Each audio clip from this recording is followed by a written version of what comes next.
गुआनशुन 3 सालों के बाद कोमा से बाहर आया था और वो मुझे से कहने लगा कि क्या मैं तुम्हारा नाम जान सकता हूँ।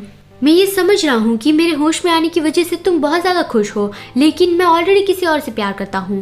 मजिंग ने मास्क पहना हुआ था। वो सोचता है कि वो तो कितना बुद्धू है और वो अपना मास्क निकालते हुए उसे ये कहने वाला था कि ये मैं हूँ, लेकिन वो मास्क निकाले उससे पहले ही गुआनशुन बोलने लगा कि जब मैं कोमा में था तब मुझे याद है कि कोई बहुत ही जनरल पर्सन मेरी देखभाल रख रहा था। मैंने कभी उसका फेस नहीं देखा, लेकिन वो मेरे लिए एकदम ही परफेक्ट है।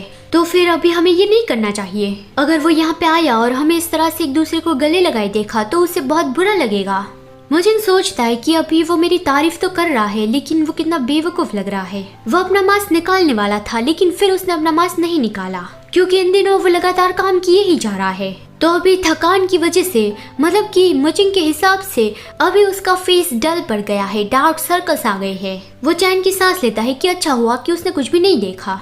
गुआनशुन निंगी और मुचिंग से पूछने लगा कि क्या किसी ने उस पर्सन को देखा है जो मेरी देखभाल रख रहा था? क्या तुम लोगों ने मेरे व्हाइट लोटस को देखा है? वो बहुत ही ज्यादा प्रिटी है। मुचिंग ये कहना ही चाहता था कि तुम्हें कोई आइडिया भी है कि तुम ये क्या बोल रहे हो? ऐसा बोल के तुम अपने व्हाइट लोटस को और ज्यादा गुस्सा दिला रहे हो। फिर वो दोनों बाहर गए और निंगी ने मुचिंग से कहा कि शायद मास्क की वजह से वो तुम्हें नहीं पहचान पाया होगा। मुचिंग ने भी कहा कि वो यही प्रेफर करता है, जब उसका फेस बेहतर हो जाएगा तब वो उससे मिलने जाएगा।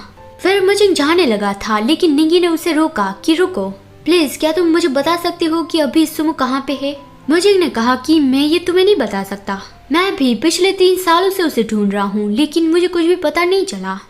निंगी 3 सालों से सुमो को ढूंढ रहा है। उसके आदमियों ने कई शहर छान मारे, लेकिन उसे सुमो के बारे में कुछ भी पता नहीं चला। निंगी को सुमो के बारे में पता इसलिए नहीं चल रहा था क्योंकि शेन लेंशाओ ये नहीं चाहता।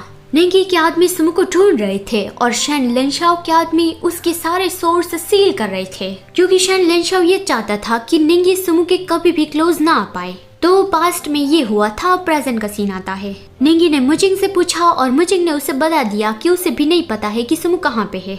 मुचिंग ने झूठ बोला है, उसे तो पता है। उसने निंगी से कहा कि सबको अपनी सारी गलती की भरपाई करने का मौका नहीं मिलता। ये कह के वो चला गया।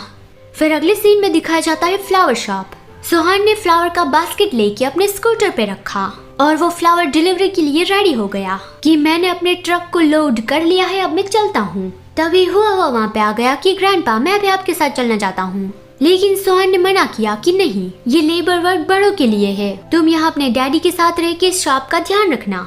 लेबर वर्क जिसमें बहुत ज्यादा फिजिकल स्ट्रेंथ लगती हो।